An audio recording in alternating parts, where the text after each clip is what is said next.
Hello, welcome back to my channel. It is Amanda. How are you today? This video is weeks late, but I just haven't had time. We've had sort of a crazy, a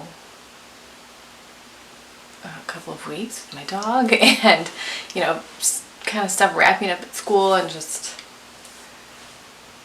sadness over things with my dog, Anyway, it's okay now. This is my palette video for the month of May. It was supposed to go up like May 3rd, but it's going up at the end of May. It's fine. It's fine. You don't mind, right? Right? So every month I choose a stack of palettes to use for the month, test out, kind of just to rotate through my palettes a little bit more than I do because I do own a lot of eyeshadow palettes. That's my favorite makeup product. But I clearly can't wear them all every day. It's really easy to get in a rut with using the same things over and over again, and I wanted to use what I have and kind of figure out if I still like a palette. And, you know the drill. Okay, so last month for April I was using my Anastasia Beverly Hills palettes, my Too Faced palettes, and my Pure Cosmetics palettes, as well as my Dominique Cosmetics palettes. But I'm actually going to be decluttering quite a few of them. Surprisingly, I know. I'm going to be passing on the Too Faced Chocolate Gold. There's nothing wrong with it, but it's just not my favorite, As well as the Too Faced Gingerbread Spice palette. Again, it's a fine palette, but it didn't, I don't know, I just didn't love it, and someone else should get more use out of it because it's not that old. Oh, hello. Hi, sir. You can get in your bed.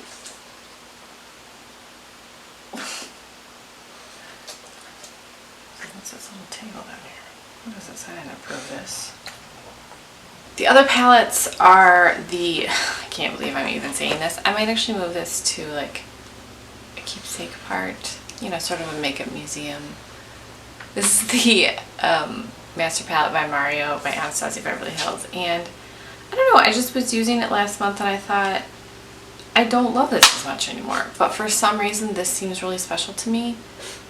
I don't know why, but I don't want to get rid of it, but I'm gonna like remove it from my collection. I know that's stupid, but I'm stupid. Next we have the Pure and Barbie palette. This is the first release that they did, and there's nothing wrong with this palette. The shades in it are actually really beautiful. I just think that someone else will enjoy it more than I would, basically. The same goes for these two. These are the Dominique Cosmetics palette, the Latte palette, and then the Berries and Cream palette.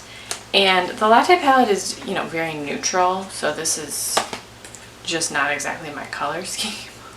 I was painting this shade last year, that's why there's so much use in it. The formulas are fine, but it's, I want like a little more. And this palette is beautiful. There's nothing wrong with these shades. They're formulated beautifully. I just feel like I can pass it on to someone, so I'm going to. So I'm going to be removing 6 palettes from last month's collection, or last month's group of palettes. I don't know what I'm trying to say. I actually had Instagram vote on what they wanted to see palettes. I'm kind of like deciding if I want to keep, like I feel like I should declutter them, but I want to give them one more try, or ColourPop palettes. And Instagram chose palettes that I'm kind of on the choppy block. Again, there's nothing wrong with any of these palettes. I love these brands. I just feel like if I can get rid of something, if I can remove something that I'm not using as much, like it's this group of brands. The first palettes are from LA Girl, and I have 5, and I've already been using all of these, and I'm pretty sure that I'm not going to pass any of these on. Possibly this guy, just because it's a different shape, and that really bothers me when brands do that. I don't know why, but the LA Girl, this is the Keep It Playful Eye palette in the shade Foreplay, which is such a gross name, but these shades are beautiful. They're very pigmented, blendable. The metallic shades are very metallic and shimmery and impactful. It's a really beautiful palette. They have 2 others in this line, and I don't know why I don't have have those, but I also don't need them. That's why. So this is one that I've been using this month. And then the others are these larger palettes. And I love these palettes. They have, I think, 8 now in this size, in different names. They have, I can't even remember what they're called. They're beautiful though. They are quite large, so I don't love that about these. But the shadows are so good. They come with an enormous mirror. So I have 2 of the Fierce and Wild. This is called Instinct, and this one is called Untamed. So this is Instinct. Beautiful, warm palette with some blues. And then this is Untamed. And then this one is, you know, purples and greens. I was using this palette the other day. I posted a reel using this palette and I just love how it looked with the purple and green together. I really do enjoy these. I probably am not getting rid of these. And then the LA Girl Haute Haute Heat palettes. This one is Vacay Every Day. Very warm pink and purple palette. So pretty. And then this is Aloha Vibes, again with the purples and blues. These are more teals and more cooler tone purples, or at least there's a few cooler purples in here.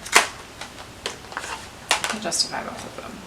It's fun. I really do love those palettes. I think they're $15.99. You can purchase them on the LA Girl website, or I purchased them from Ulta, and they're on sale every so often, so you can get them for even cheaper.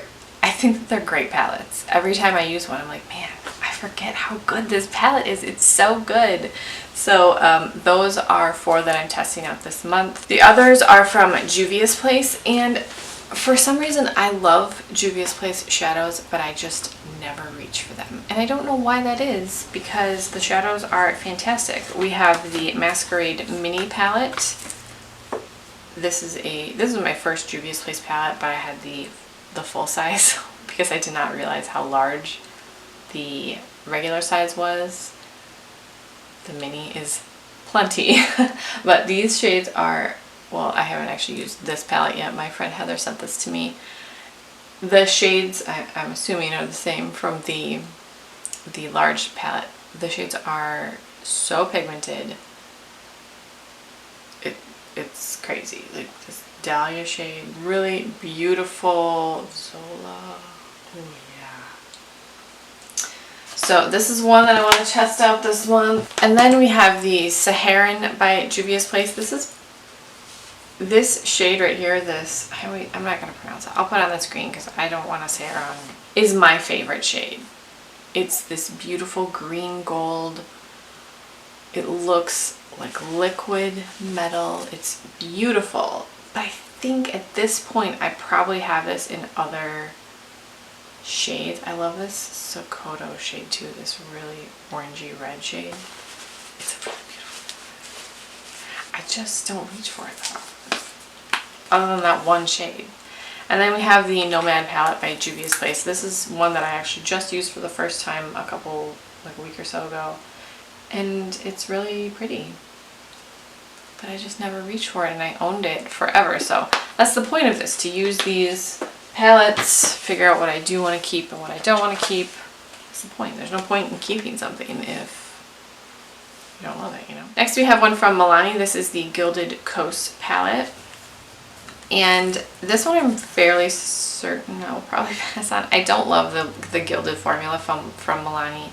I love their like soft and sultry formula. I don't know why they changed it. That formula was so good. But I will say I did purchase the Gone Camping, the RV shape, like the van shaped palette, because it was just so cute. I did purchase that from Milani, and I've used it a few times, and I do think that it already performs better than the previous Gilded palettes that I've tried, and I've tried almost all of the Gilded palettes. So hopefully they're improving the Gilded formula, because I think it has potential to be so beautiful. But in this line up to this point, it's just not my favorite. It's almost like sheer, but not very buildable. I don't know. But I love this color story. It's very cool, smoky. And then lastly we have the Profusion Emeralds palette. And I kind of put this in here just because I forget to use this palette, and I know that this palette is awesome. This line from Profusion, this little 10 shade, 10 pan palette, I've heard such great things about the other colors. I've only tried the greens, but greens are kind of hard to formulate. It seems like they can be really patchy. This juniper color is, I mean, incredibly opaque and not patchy. This is a great line from Profusion, and I just forget to use this guy because this is my only Profusion palette. So those are the palettes that I am testing this month. Are kind of on the chopping block. I know this video is going up late and you're going to see another one in like 2 weeks, hopefully, if I get my life together. But hopefully you guys enjoyed this video. Do you guys have any of these palettes? Do you have any recommendations from these brands of other palettes that you think are amazing? Let me know your thoughts. And if you have any questions or comments or video suggestions, leave those in the comments down below. Thank you guys so much for watching. I hope you have a really great day, and I'll talk to you in my next video. Bye.